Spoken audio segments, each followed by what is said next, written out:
আমাদের বিপ্লবের যে ঘোষণাপত্রটি সেটা আমাদের 5 আগস্ট হওয়া উচিত ছিল। জুলাই বিপ্লবের ঘোষণাপত্রে যা আছে, মঙ্গলবার বিকেল 3টায় কেন্দ্রীয় শহীদ মিনারে জুলাই বিপ্লবের ঘোষণাপত্র দেওয়া হবে। উপদেষ্টা পরিষদ থেকে শুরু করে চা শ্রমিক পর্যন্ত জুলাই বিপ্লব ধারণ করে এমন সব মানুষের উপস্থিতিতে দেওয়া হবে জুলাই বিপ্লবের ঘোষণাপত্র। রবিবার এক সংবাদ সম্মেলনে হাসনাত আব্দুল্লাহ বলেন, বেটার লেট দেন নেভার। বিপ্লবের যে ঘোষণাপত্রটি সেটি আমাদের 5 আগস্টে হওয়া উচিত ছিল। আমাদের বিপ্লবের যে ঘোষণাপত্রটি সেটা আমাদের 5 আগস্ট হওয়া উচিত ছিল। এটি না হওয়ার কারণে ফ্যাসিবাদীর পক্ষে যে শক্তিগুলো মিডিয়াতে বুদ্ধিজীবী পাড়ায় আমরা যাদের উৎখাত করেছি তারা বিদেশে বসে ষড়যন্ত্র করে যাচ্ছে। জুলাই গণ অভ্যুত্থানের মধ্য দিয়ে মানুষ 72-এর মুজিববাদী সংবিধানের বিপরীতে অবস্থান নিয়েছে উল্লেখ করে তিনি বলেন, এই যে মানুষ 72-এর মুজিববাদী সংবিধানের বিপরীতে অবস্থান নিয়েছে এটির একটি লিগ্যাল ডকুমেন্টেশন থাকা উচিত। আমাদের যে গণ আকাঙ্ক্ষা তৈরি হয়েছে গণ অভ্যুত্থানকে ঘিরে এবং মানুষ যে স্বপ্নে 72-এর সংবিধানের বিপরীতে গিয়ে রাস্তায় নেমে এসেছে সেটির প্রাতিষ্ঠানিক দালিলিক স্বীকৃতি ঘোষণা করার জন্য আমরা 31 ডিসেম্বর 2024 বিকেল 3টায় ছাত্র জনতার উপস্থিতিতে কেন্দ্রীয় শহীদ মিনার থেকে, যেখান থেকে আমাদের এক দফা ঘোষণা করা হয়েছিল, ঠিক সেই জায়গা থেকে আমরা আমাদের প্রোক্লেমেশন অব জুলাই রেভলিউশন আমরা ঘোষণা করব। হাসনাত আরো বলেন, এটি কোনো দল বা নির্দিষ্ট কোনো শ্রেণীর প্রোক্লেমেশন না।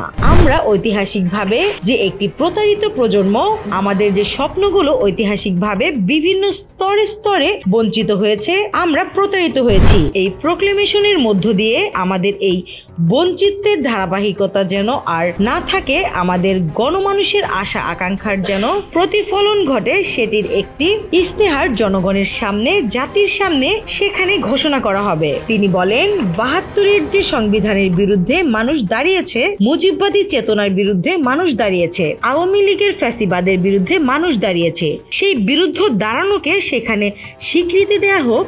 আমরা চাই মুজিববাদী সংবিধান কবরস্থ ঘোষণা করা হবে।